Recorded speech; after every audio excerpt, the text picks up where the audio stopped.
இயேசு உங்களை நேசிக்கிறார். பிரியமானவர்களே, இந்த நாளில் ஆண்டவர் நம்மளோடு பேசும்படியாய் வேதத்திலிருந்து சில வசனங்களை கூட வாசித்து ஆண்டவர் நம்மளோடு இடைபடுகிற காரியத்தை பார்ப்போம். அது எசேக்கியேல் தீர்க்கதரிசியின் புஸ்தகம் 34வது அதிகாரம் 7வது வசனம் இப்படியாக சொல்லுகிறது: ஆகையால் மெய்ப்பரே கர்த்தருடைய வார்த்தையை கேளுங்கள். ஆகையால் மெய்ப்பரே கர்த்தருடைய வார்த்தையை கேளுங்கள். நீங்கள் நெய்யை சாப்பிட்டு ஆட்டு மயிரை உடுத்திக் கொள்ளுகிறீர்கள், கொளுத்ததை அடிக்கிறீர்கள், மந்தையையோ மேய்க்காமல் போகிறீர்கள். நீங்கள் பலவீனமானவைகளை பலப்படுத்தாமலும் நசல் கொண்டவைகளை குணமாக்காமலும் எலும்பு முறிந்தவைகளை காயம் கட்டாமலும் துரத்துண்டவைகளை திருப்பிக் கொண்டு வராமலும் காணாமல் போனவைகளை தேடாமலும் போய் பலாத்காரம் கொடூரமாய் அவைகளை ஆண்டீர்கள். மெய்ப்பெண் இல்லாததினால் அவைகள் சிதறுண்டு போயின, சிதறுண்டு போனவைகள் காட்டு மிருகங்களுக்கெல்லாம் இரையாயின. என் ஆடுகள் சகல மலைகளிலும் உயரமான சகல மேடுகளிலும் அலைபுண்டு பூமியின் மீது எங்கும் என் ஆடுகள் சிதறித் திரிகிறது. விசாரிக்கிறவர் ஒருவரும் இல்லை, தேடுகிறவரும் இல்லை. ஆகையால் மெய்ப்பரே கர்த்தருடைய வார்த்தையை கேளுங்கள். பிரியமானவர்களே, யார் மெய்ப்பர்கள்? ஆண்டவருடைய வார்த்தைக்கு செவி கொடுத்து அவருடைய பிள்ளைகளை மேய்க்கிறவர்களே மெய்ப்பர்கள். ஒரு சபை இருக்கிறது என்றால் அந்த சபையில ஆண்டவர் ஒரு குறிப்பிட்ட ஆத்மாவை கொடுத்திருக்கிறார். அந்த ஆத்மாக்களை குறித்ததான கரிசனை உள்ளவர்கள் தான் மெய்ப்பர்கள். ஆனா வேதம் இங்கு சொல்லுகிறது, நீங்கள் நெய்யை சாப்பிட்டு ஆட்டு மயிரை உடுத்திக் கொள்ளுகிறீர்கள், கொளுத்ததை அடிக்கிறீர்கள், மந்தையையோ மேய்க்காமல் போகிறீர்கள். இது தீர்க்கதரிசி மூலமாய் கர்த்தர் உரைக்கிற சத்தம். ஒருவேளை எத்தனை சபைகளில் ஆண்டவருடைய சத்தத்துக்கு செவி கொடுத்து அவருக்கு கீழ்ப்படுகிற ஒரு சபையாய் நடத்துகிறோம் என்பதை தெரியல. ஒருவேளை இங்கே மெய்ப்பர்கள் என்று சொல்லப்படுகிறது போதகர்கள், சாமியார்கள், இவர்கள் எல்லாத்தையும் ஆண்டவர் இதில் மெய்ப்பர்களாக வைத்திருக்கிறார். ஏன்னா அவர்களுக்கு கீழே இருக்கப்பட்ட ஒரு 50 பேர் 100 பேர் ஜனங்கள் இருக்கிறாங்க. 5 பேர் இருந்தாலும் அவர் ஒரு தலைவர் இருந்தால் அவர் மெய்ப்பர்.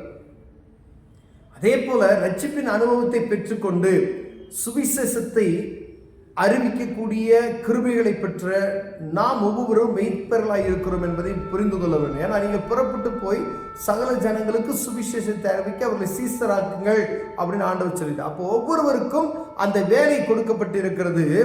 ஆனா இவர்களை நடத்துவதற்கு பிரதானமான ஒரு காரியம் கொடுக்கப்படும். ஒரு சபை என்று ஒரு எடுத்து வைத்துக் கொள்வோம். ஒரு கத்தோலிக்க திருச்சபை இருக்குன்னா அங்க எவ்வளவு ஆத்துமாக்கள் இருக்கிறாங்க.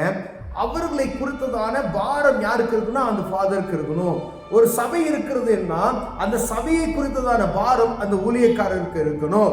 ஏதோ கடமைக்காய் சபையை நடத்திவிட்டு ஜனங்களை குறித்ததான அக்கறையற்றவர்களாய் கடமைக்கு மாத்திரம் சபையை நடத்திவிட்டு ஏதோ நமக்கு ஒழுங்கு முறைமைகள் கொடுக்கப்பட்டு இருக்கிறது என்று போனோமானால் இங்கு சொல்லப்படுகிற வார்த்தைகள் ஆண்டவர் வருத்தத்தோடு பேசப்படுகிற காரியத்தை நாம் பார்க்கிறோம். பிரியமானவர்களே, சபைகள் 1000 பேர் இருக்காங்க, 2000 பேர் இருக்காங்க, 1,00,000 பேர் இருக்காங்க.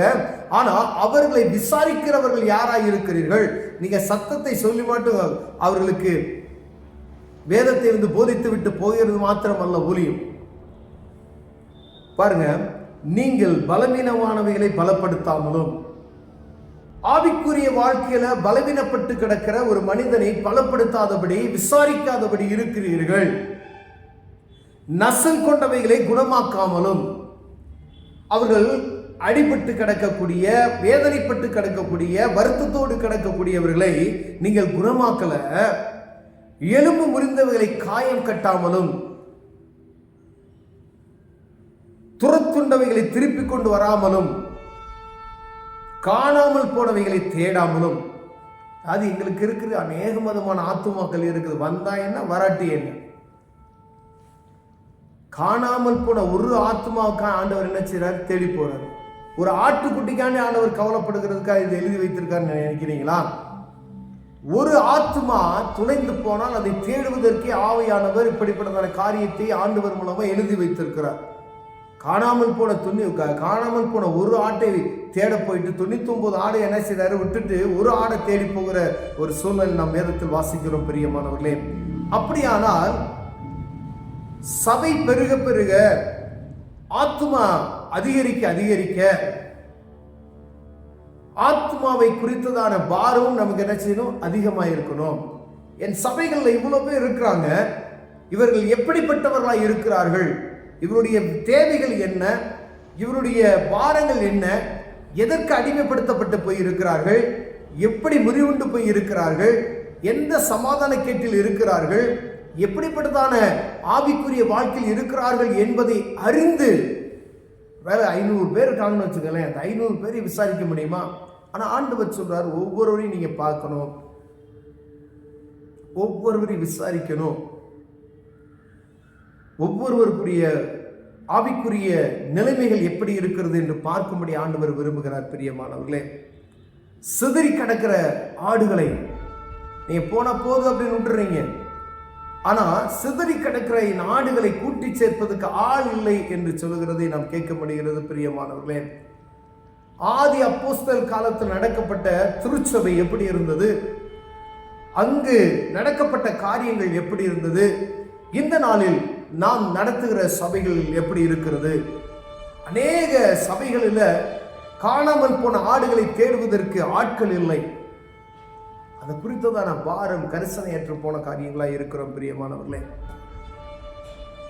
நம்ம சபை வைத்திருந்தோம் அப்படின்னா அது 5 பேர் இருந்தாலும் ஒரு ஆத்மா உங்களுக்கு விலகி போயிட்டாங்க ஏன் அப்படின்னு சொல்லி விசாரித்து அவர்களை காயம் கட்டுவர்களாய், அவர்களை குணப்படுத்துவர்களாய் நாம் காணப்படுவோமே ஆனால், அவர்களை குறித்து கரிசனை உள்ளவர்களாய் காணப்படுவோமே ஆனால், பரலோகத்துக்கு ஏற்ற காரியத்தில் அவர்கள் நடக்கிறார்கள் என்று விசாரித்து அறியும்படியாய் நம் ஆண்டவர் நம்மளோடு பேசிக்கொண்டு இருக்கிறார். பிரியமானவர்களே, பாருங்க, என் ஆடுகள் சகல மலைகளிலும் உயரமான மேடுகளில் அலைந்து கொண்டு பூமி எங்கும் என் ஆடுகள் சிதறி திரிகிறது, விசாரிக்கிறவர் ஒருமில்லை. மெய்ப்பெண் இல்லாததினால் அவைகள் சிதறுண்டு போயின, சிதறுண்டு போனவைகளை காட்டு மிருகங்கள் என்ன செஞ்சான்? மெய்ப்பெண் இல்லாததினால், மெய்ப்பெண் விசாரிக்காததினால், மெய்ப்பெண் கரிசனையற்று இருக்கிறது நிமித்தமாய் என்னுடைய ஆடுகள் காட்டு மிருகங்கள் அடித்து கொண்டு போகிற ஒரு சூழ்நிலைகள். கொஞ்சம் உங்க ஆடுகளுக்கு சரியான போஜனம் இல்லை அப்படின்னு சொன்னா அவைகள் வெளியே போகும்போது காட்டு மிருகங்கள் அவைகளை பட்சித்து போடுவிடும். பிரியமானவர்களே, எவ்வளவு ஜாக்கிரதையா இருக்கணும் பாருங்க. ஒரு ஊழியக்காரர் என்பது சாதாரண விஷயமான கிடையாது. ஒரு மெய்ப்பெண் என்பவர் சாதாரணமானவர் கிடையாது. அவருக்கு அநேக பொறுப்புகள் உண்டு, பாரங்கள் உண்டு. அவர்களுக்காய் ஜெபிக்கிறவர்கள் அநேகம் பேர் தேவைப்படுகிறார்கள். ஒரு 10 பேரை வைத்து நாம் நடத்துவதற்கு ஒரு 10 பேரை வச்சு மெயின்டைன் பண்ணுறது எவ்வளோ கஷ்டம் என்பதை இந்த ஸ்கூல் டீச்சர்ஸ் அவங்ககிட்ட கேட்டால் தான் தெரியும். 10 பேர் 12 பேர் ஒரு கிளாஸ்க்கு வச்சுருக்காங்க பார்த்தீங்களா, அந்த பிள்ளைகளை வழி நடத்துறது ஒரு நாள் பூரா எவ்வளோ கஷ்டம் அப்படின்னு தெரியும். ஆனால் இந்த சின்ன பிள்ளைகளை காட்டிலும் ஆண்டவருடைய பிள்ளைகளை வழி நடத்துவது அவ்வளவு கடினமாக இருக்கு. ஏன்னா ஆண்டவர் வழிநடத்தி வருகிற ஜனம் அவரே மோசையை கொண்டு அவரை போல ஒரு பொறுமையான ஒரு மனிதனை பார்க்க முடியாது. மோசையை அழைத்து வருகிறார் எகிப்து தேசத்திலிருந்து. முறுமுறுப்புகள், ஆண்டவரே கோபப்பட்டு இந்த ஜனங்களை நான் அழித்து விடுகிறேன், விடு என்று சொல்லுகிறார். அவ்வளவு முறுமுறுப்பான காரியத்தை ஜனங்கள் செய்கிறார்கள். அதே போலதான் எல்லா சபைகளிலும் எல்லா மக்களும் எல்லா விசுவாசிகளும் செய்து கொண்டிருக்கிறார்கள். ஒரு தனிப்பட்ட ஒரு மனிதர் ஒரு விசுவாசியை நாம் கேரெடுத்து பார்க்க முடியாத ஒரு சூழ்நிலை. அப்ப ஆண்டவர் பாருங்க, மோசே அதே போல அழைத்து வந்தார். ஒவ்வொரு நாளும் அவளை அப்படியே அமைதி அழகா நடத்தி கொண்டுட்டு போயிட்டு இருக்காரு. இந்த காரியத்துல மோசையை போல ஒரு பொறுமை, மோசையை போல விசாரிக்கிறது, ஒவ்வொருவரையும் கூப்பிட்டு வேலை ஆண்டவருடைய சத்தத்துக்கு செவி கொடுக்காம போயிட்டாங்க அப்படின்னு சொன்னா அது வேறு. நீங்க நடத்த வேண்டிய வேலையில நடத்தாம விட்டுட்டீங்கன்னா ஆண்டவர் நாம் உங்கள்கிட்ட தான் கணக்கு கேட்பார். மெய்ப்பர்களாக இருக்கிறோம், சாதாரணமான விஷயம் கிடையாது. ஒரு ஆத்மா குறித்ததான அந்த பாரம், வெளியே இருக்க ஆத்மா குறித்ததான பாரம், உள்ள இருக்கிற 12 பேர்னாலும் சரி, 50 பேர்னாலும், 100 பேர்னாலும், 500 பேர்னாலும், 1000 பேர் இருந்தால் 1000 பேரை கூப்பிட்டு ஸ்கேனிங் இருக்கணும் உங்களுக்குள்ள. ஆண்டவர் ஆகையால் மெய்ப்பரே கர்த்தருடைய வார்த்தையை கேளுங்கள் அப்படின்னு சொல்றார். தீர்க்கதரிசியை கொண்டு ஏன் இப்படிப்பட்டது? நீங்க நல்லா இருக்கீங்க,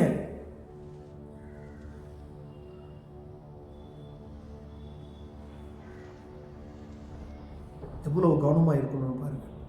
ஆண்டவருடைய சத்தத்துக்கு ஒருவேளை ஆண்டவர்களோடு பேசினார்னா கொடுக்கப்பட்ட 10 ஆத்துமாக்களை அவர்கள் நீதிமான்களாய் மாற்றுங்க. ஆண்டவர்களை ஆசீர்வதிப்பார். கண்களை மூடுவோம், ஜெபம் செய்வோம். அன்பின் தகப்பனே, அருமையான காலை வேளை கை ஸ்தோத்திரம் ஆண்டவரே. கொடுக்கப்பட்ட ஆத்துமாக்களை சீர்படுத்தி ஸ்திரப்படுத்தி அவர்களுடைய தேவைகளை சரியாய் நாங்கள் அவர்களுக்கு போஷித்து வழி நடத்த கிருபை பாராட்டு. இயேசுவின் நாமத்தில் பிதாவே, ஆமென்.